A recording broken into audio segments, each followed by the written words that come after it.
चालू। Welcome students, मैं पटेल सराज बच्चों का पटेल क्लासेस में हार्दिक स्वागत करता हूं। बच्चों, आज हम लोग कक्षा 10 गणित में अध्याय 7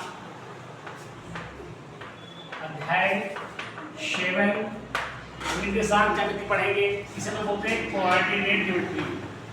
कोऑर्डिनेट ज्योमेट्री।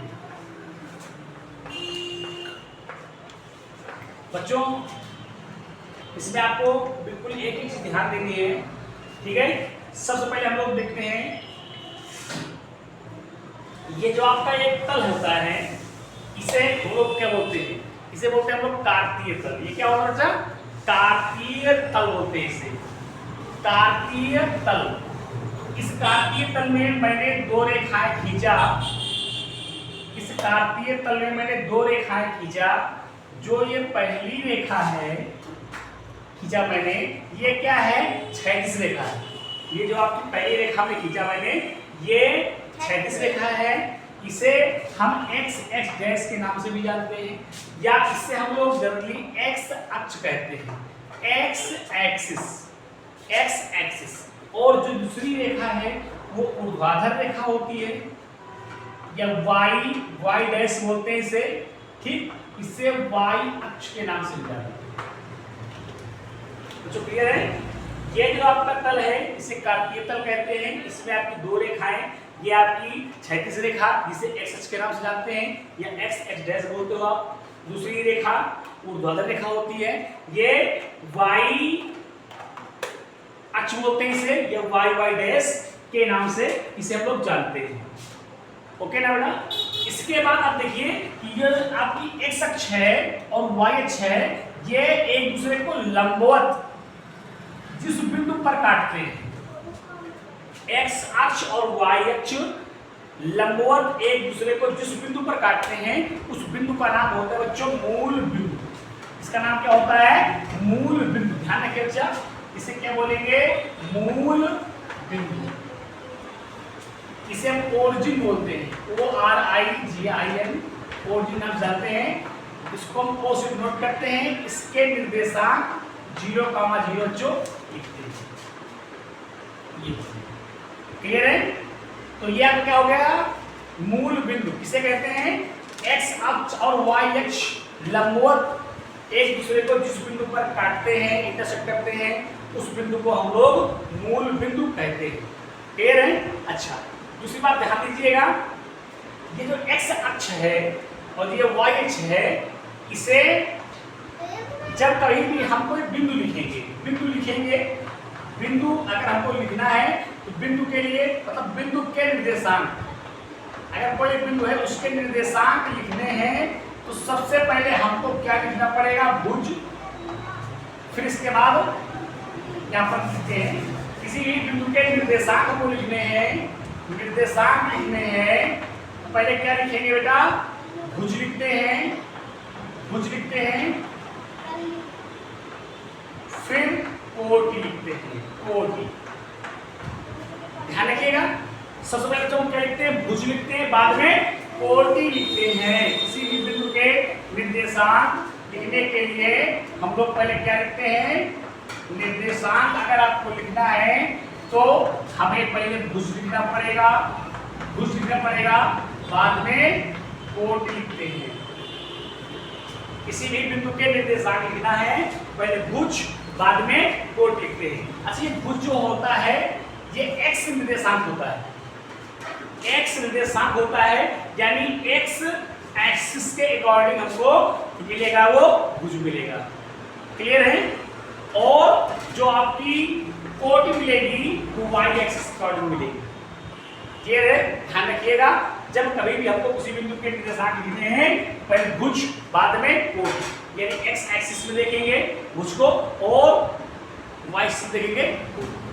चलिए, अच्छा, अगली बात ध्यान रखिएगा कि ये तुम्हारे एक्स अक्ष और वाई अक्ष हैं, इस कार्तीय तल को 4 भागों में डिवाइड करते हैं।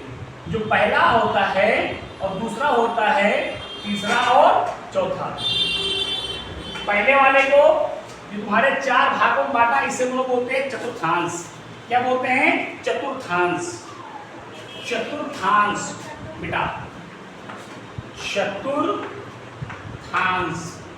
इंग्लिश से इसे बोलते हैं क्वाड्रेंट। क्वाड्रेंट क्लियर ना? तो ये तुम्हारा क्या है? प्रथम चतुर्थांश।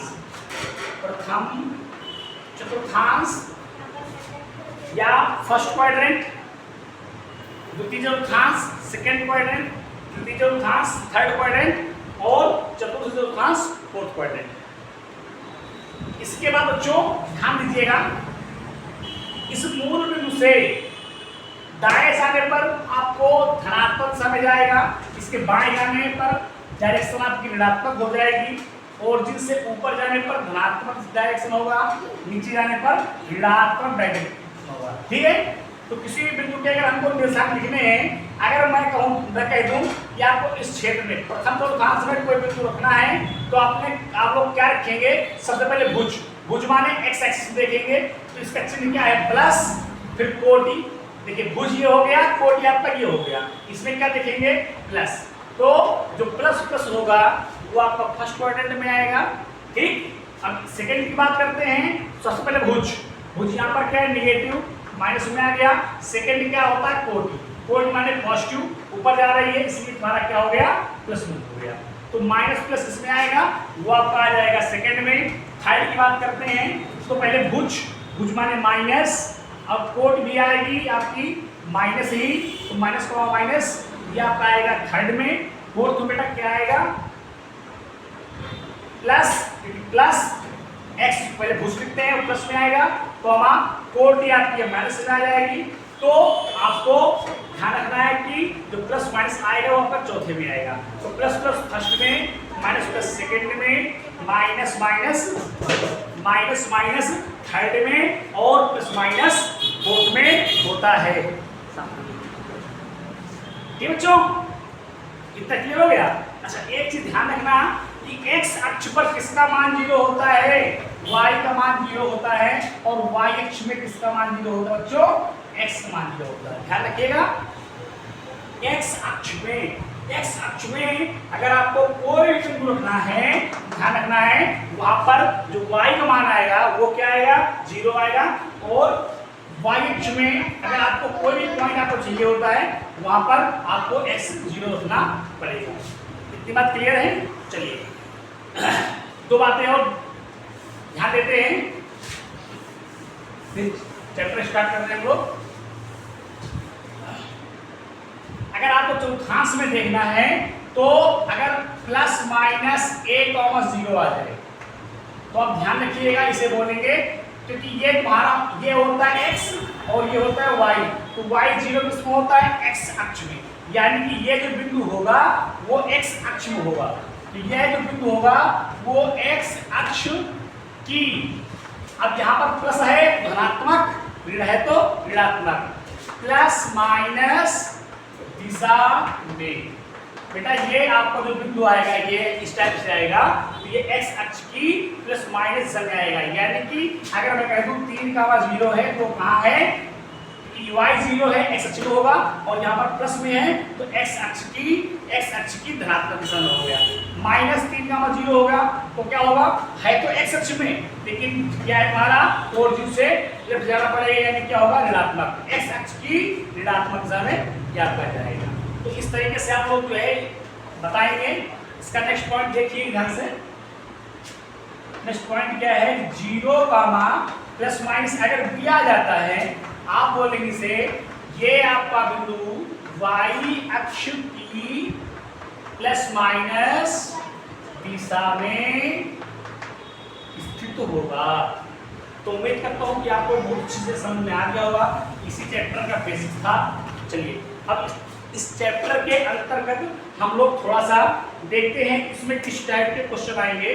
जो आपका ये निर्देशांक ज्यामिति है अध्याय 7 है, इसमें सबसे पहली बात देगा 2 बिंदु, और 2 बिंदु में तेरा उनके बीच की दूरी ज्ञात कीजिए। तो देखिए सबसे पहले सूत्र देख लेते हैं, 2 बिंदुओं के बीच की दूरी, 2 बिंदुओं x1, y1 और x2, y2 के बीच की दूरी, के बीच की दूरी, अगर ये दो बिंदु दिए हैं इसके बीच की दूरी निकालना है, तो under root x1 minus x2 का whole square plus y1 minus y2 का होल स्क्वायर, तो ये फार्मूला लगाएंगे और आप इसको सॉल्व करेंगे। क्लियर है? देखिए बच्चों, पहले क्वेश्चन में आपके जो पार्ट हैं वो आपके 7 पार्ट हैं, 8 पार्ट हैं। आप उसमें सबसे पहले हम पहला क्वेश्चन उठाते हैं और देखते हैं। तो इसके आपको जो बिंदु दिए हुए हैं, पहला क्वेश्चन दिया हुआ है, ठीक है, ये आपका एक्सरसाइज 7A का ये फर्स्ट क्वेश्चन है। कह रहा है जो पहला पॉइंट है 4,3 और 2,5। बेटा ये क्वेश्चन आपका आया, तो 4,3 और 2,5 ये आया। कह रहा है इनके बीच की दूरी ज्ञात करना है। बच्चों ध्यान देना है, सबसे पहले यहां लिखेंगे, यहां x1 कितना है 4, y1 कितना है 3, x2 कितना है 2 और y2 कितना है 5। x1 आपका 4 है, y1 आपका 3 है, x2 आपका 2 है, y2 आपका 5 है। तो दो बिंदुओं के बीच की दूरी का सूत्र लगा दो, under root x1 minus x2 का whole square plus y1 minus y2 का होल स्क्वायर। ध्यान रखना, आप इसे x2 माइनस x1 भी कह सकते हैं, कोई दिक्कत नहीं है, y2 माइनस y1, उसमें कोई आपको समस्या नहीं जाएगी। यहाँ देखिएगा, x1 की वैल्यू आप 4 रखेंगे, x2 की वैल्यू आप 2 रखेंगे, तो 4 माइनस 2 का होल स्क्वायर, y1 की वैल्यू आप 3 रखेंगे, y2 की वैल्यू आप 5 रखेंगे, होल स्क्वायर। यहाँ पे आप देख पा रहे होंगे 4 में 2 गया तो 2 आएगा, 2 का स्क्वायर 4 आएगा, प्लस 5 में 3 गया माइनस 2 आएगा, माइनस का वर्ग प्लस 2 का वर्ग 4 आएगा, तो 4 4 8 हो जाता है। यहाँ से ध्यान दीजिए, तो ये आपका 8 हो गया, तो अंडर रूट 8 लिखेंगे और 8 को लिख सकते हैं हम लोग 2√2 मात्रक। बेटा उम्मीद करता हूँ कि आपको ये क्वेश्चन बहुत ही अच्छे तरीके से समझ में आ गया होगा। बच्चों इसके आपके क्वेश्चन नंबर फर्स्ट मैंने आपको करवा दिया है, क्वेश्चन नंबर पहले के 8 पार्ट हैं। होमवर्क में आपको ये 8 क्वेश्चन हम दे रहे हैं, नेक्स्ट क्लास में आप लोग इसके आगे हम लोग देखेंगे। Thank you students.